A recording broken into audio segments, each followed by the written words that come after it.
Yo, what's popping, guys, and welcome to a quick tutorial talking about how to make a classic dinosaur game in Scratch. For those of you that don't know what the dinosaur game is, if you've ever not had Wi-Fi before, or if you've ever not had an internet connection and have gone to a new tab in Google Chrome or whatever, you will realize that you'll have a dinosaur saying that you're not connected to the internet. If you were to click space, you would then begin playing the dinosaur game, where you're a dinosaur and you jump over cactus or cacti.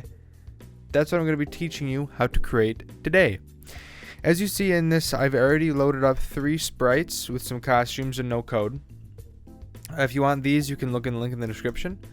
So we have a hitbox for when the dinosaur is standing, a hitbox for when it's crouching, a walk animation, and a crouch walk animation.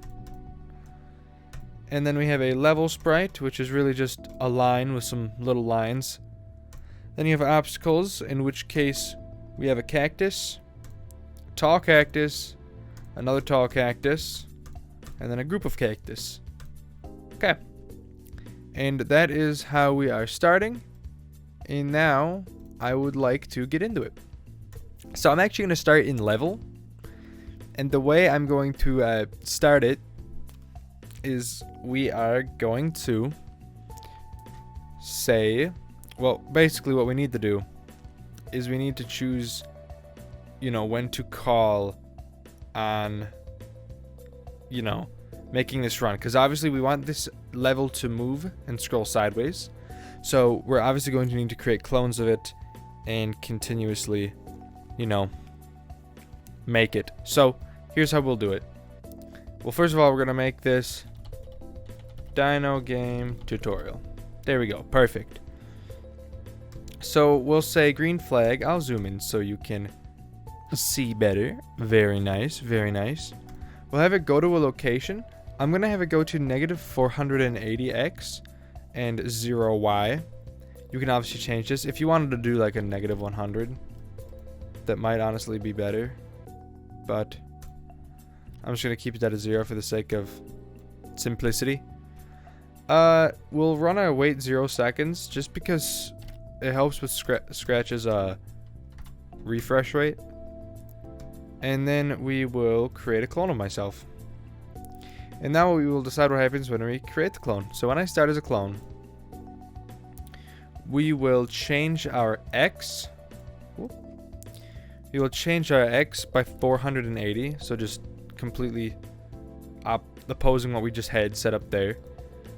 We will show, and then we will create a repeat until right here. We will come to our operators, and we will grab a less than symbol. We will come to motion, grab an X position bubble, put it in the first half. Come to variables. We're going to make a variable. I'm just going to rename this one. We're going to call it speed. I didn't camel case it at first. Speed. Okay.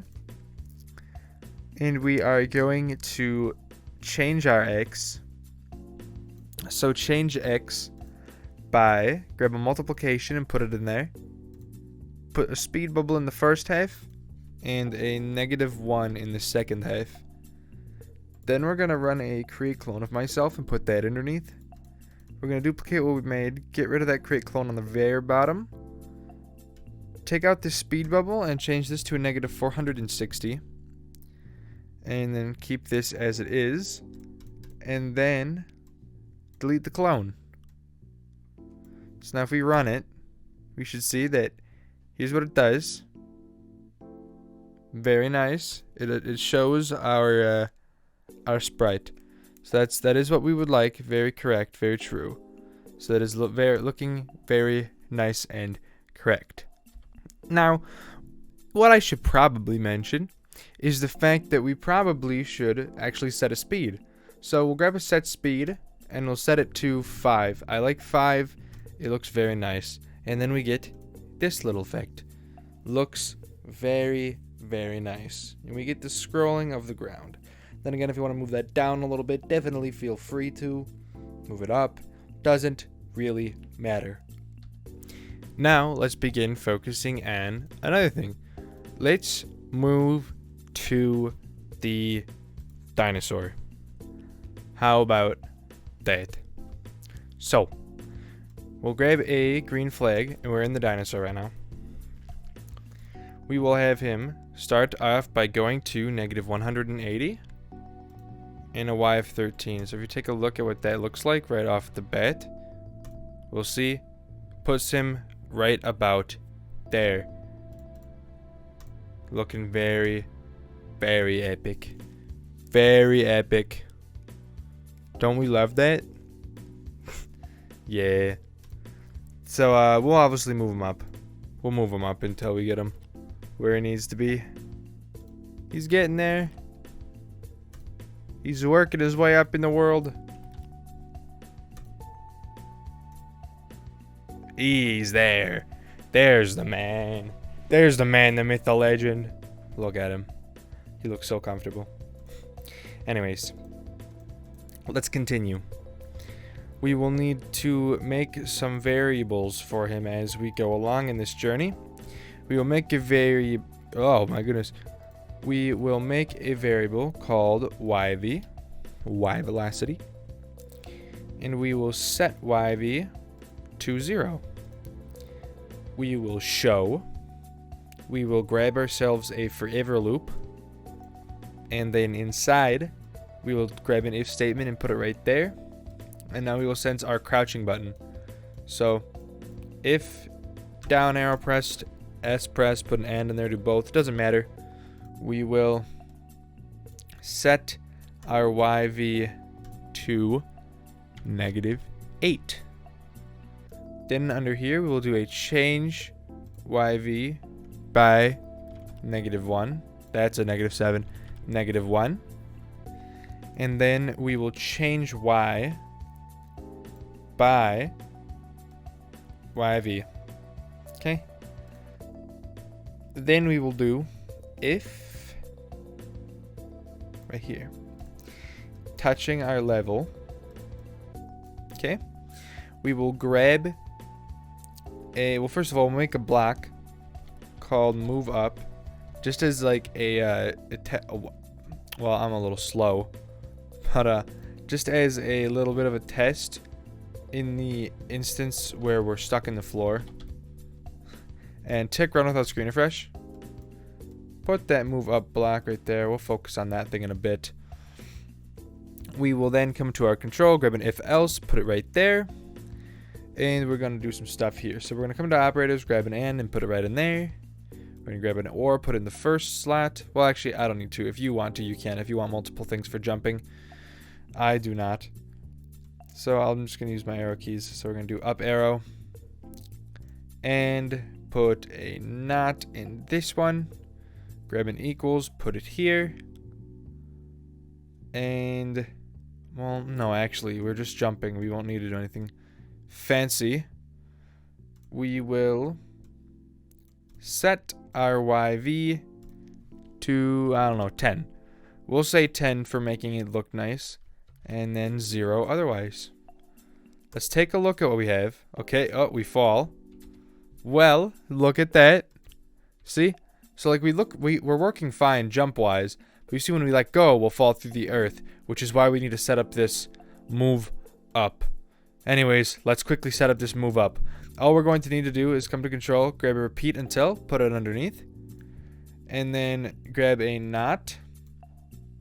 And then do touching level. We're going to repeat until not touching level. We're just going to change our Y by 1. That's X. We're just going to change our Y by 1. And then to top it off, we'll change our Y by 2 to ensure that we don't hop back down again. Just to ensure we can still keep jumping. So if you do a little check, we have this kind of finicky looking kind of thing going on. However, we're not going to worry about that right now, okay? That's not the point right now. You see when you hold down, we stay stationary. Let go, we kind of do a little jiggle thing. And when we jump, we jump. Okay? Don't worry about that too much at the moment, okay?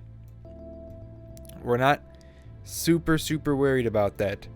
So, let's grab another green flag. And we will do... okay, we won't do animation right now. We'll do that one in a bit. So, grab a forever loop and put it right there. We will grab an if else, put it here, and we will do if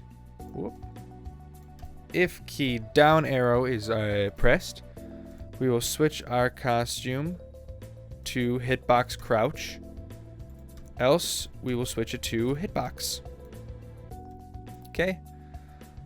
Then what we need to do is run another if else underneath, and once again grab this down arrow, and we will do switch costume to, come to operators, grab a plus.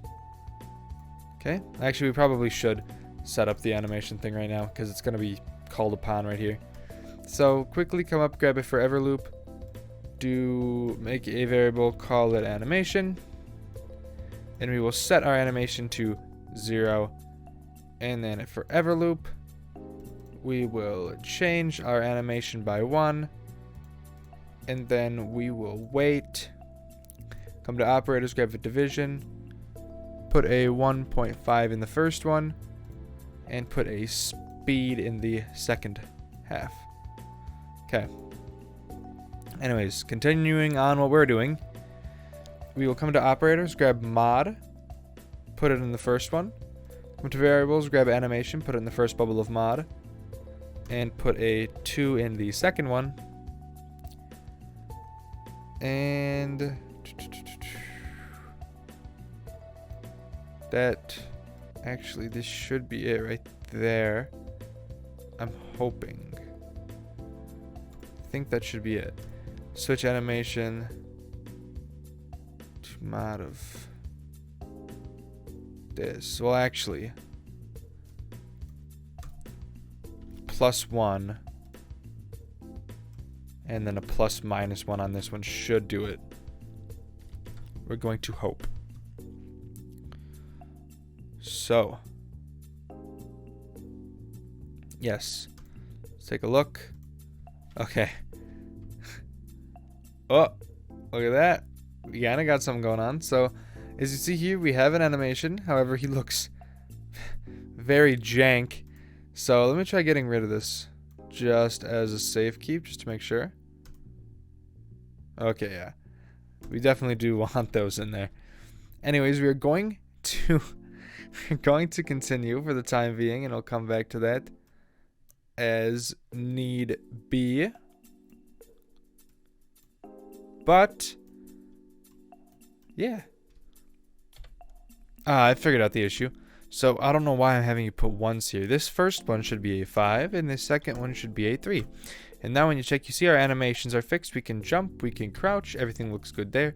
You will see that we still have that jitter and we fly. That's because I had you put a 2 here when it should be a -2. And now when you take a look, you'll see our little dinosaur runs, he jumps, and he crouches. All fine and well. This looks a bit jank, but we don't talk about that. It works nonetheless. Isn't he gorgeous? He is so happy. Look at him. Isn't he beautiful? You know he is. You know he is. Alright. Let's work on obstacles. Right? Wouldn't you agree? So, time to set up this wacky turn of events, huh? Anyways, we will grab a green flag clicked. We will have it instantly go to 240x 0y. We will have it hide. Wait 1 second. Grab a forever loop, smack it there. Then we will switch the costume to pick random 1. Well, actually, we want some to be, how should I say, more, how do I say it? Rare than the other, I guess? Kind of? Something along those lines. But just for the meantime, we're going to do 1 to 4. Okay? Alright, so, got a little sidetracked there. I'm way ahead of myself. What we'll do is we will come to control, grab a weight right here, and what we will do is we'll come to operators, grab a division and put it inside. We will grab a pick random, and we will make this pick random a 12 to 16 divided by our speed. Okay, and now we will grab an if else, and we will smack it right there. We will come to operators, grab an equals, and put it there. We're just going to put a 1 in the second slot, and we're going to put a pick random 1 through 3 in the first slot for the first 3 cacti. Not necessarily for the first 3. And now here we'll put a switch costume to random 2 through 4, or else we will just switch our costume to the small cacti. Okay, and then we will create a clone of ourselves. Now what happens when we create a clone of ourselves? Well, if you'd stop talking, I'd go over that. So we'll start by showing. We will then do a repeat until and put it right there. We will grab a not followed by a touching edge. We will then change our X. Whoa. We'll then change our X. Are we still good after that? Yeah, we're still going. Okay, cool. Change our X by grab a multiplication. Grab our speed and then put a -1 right there in the second bubble. Now we'll come to control, grab another repeat until and put it underneath the last. And put a touching edge right there. Grab this change speed by change X by speed -1, just like that. And then we will grab a repeat, make it 3. We do it 3 more times, just because it'll touch the edge, and then we don't want it to disappear the second it touches the edge, so it'll touch the edge and then continue to move for a little bit, and then we will delete it. So if we take a look, we should see that we should be spawning them. Okay, there it is. It's just down a little far. So, a little too far down. So let's actually do 40 like we did for our dinosaur. So hopefully that'll make it spawn better, or in the right spot. There, okay, it's a little off. I'm actually gonna do 39. I'm gonna do 39. Just so you don't see the little pixel underneath it. There, perfect. Now you see when we touch it, nothing happens. We can still jump over it though, so that's super nice. Yes. Okay, let's set up our death. How about that? Does that sound good? Yeah, it sounds good. Alright, awesome. So, all we're going to do is we're going to come to our Dino sprite, and we're just going to mess around with this section a little bit, in which we will grab an if statement right here. We're going to put it in between these two, so it runs in between checking. And what we will do is we will go to operators and grab an and put it right there. We will go sensing, if touching color black. There. And we are touching obstacles, so it doesn't count if we're just touching the level, just like the floor. We will come to blocks, and well, actually we don't even need to. We'll just count that as a dead. Or we'll do a reset too. Let's just call it, yeah, let's call it reset actually. Let's do a reset. And what will reset do? Well, what reset should do is we should honestly, when green flag is clicked, broadcast our reset, and then change these resets out. So change these green flags out with resets, just like this. Yeah, this would honestly make it a lot nicer.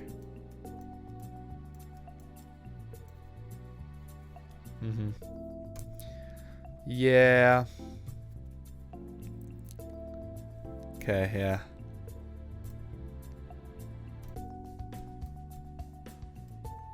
Yeah, I'm liking that. But one more thing I want to do is I want to do another broadcast called oh my goodness, obstacle clear. Come to our obstacles when I receive obstacle clear. Delete this clone. Okay, that should have everything working nicely. We wait here. They are. You can jump over them, and when we touch them, it does a reset on us. Very, very nice. Now, let's finish up by doing a score. So, we'll make a variable, and we'll call it score. I'll show it and put it up in the corner over here. All nice and stuff. Looking beautiful. What we will do is we make one called score AI. You can write AI to make yourself sound smarter than you actually are. Welcome to our events and grab a green flag. Or not green flag. When I receive reset, we will set our score to 0. Then we will do make a block called start timer. Just like that. Start timer. Also do a quick go to control stop other description the sprite. Let's do that right before you set the score to 0. So when I receive start timer, we will forever first of all we will reset the timer. Well, we'll start by resetting the timer right there underneath that, and then we will set the score to sensor, grab timer, put it there. Now if we take a look, you'll see the timer right there, and now you might not like how that's set up like that, how you can see the decimal number, right? And if you happen to not enjoy that, also let's see what happens when you touch the cactus. It resets the timer. If you don't like it like that and you want it to be more interesting numbers, what we can do is we can instead get rid of the reset timer, just to change score by 1, and then that does one of these kind of fast things. We have a score like this instead. Looks very nice. I prefer this one more, honestly. Then again, when you touch cactus, it resets all nice and good. It is all working out. And you can always set that score to kind of move however quickly you want and stuff like that. When you touch, it resets. But yeah, that is how to make the dinosaur game. Thank you guys so much for watching. If you liked it, then like it. If you didn't like it anyways, because, you know, who doesn't love the dinosaur game, honestly? It's a classic. While you're at it, I want to subscribe to the channel if you enjoy my content. That'd help me out a lot. Also, check socials link in the description. Maybe you'll find something else I do that you might find enjoyable. It's currently 2:30 in the morning. I'm very tired. I'm going to go to sleep now. Yes. But yeah, join Discord link in the description. Thank you guys so much for watching. I'll see you in the next one. Peace.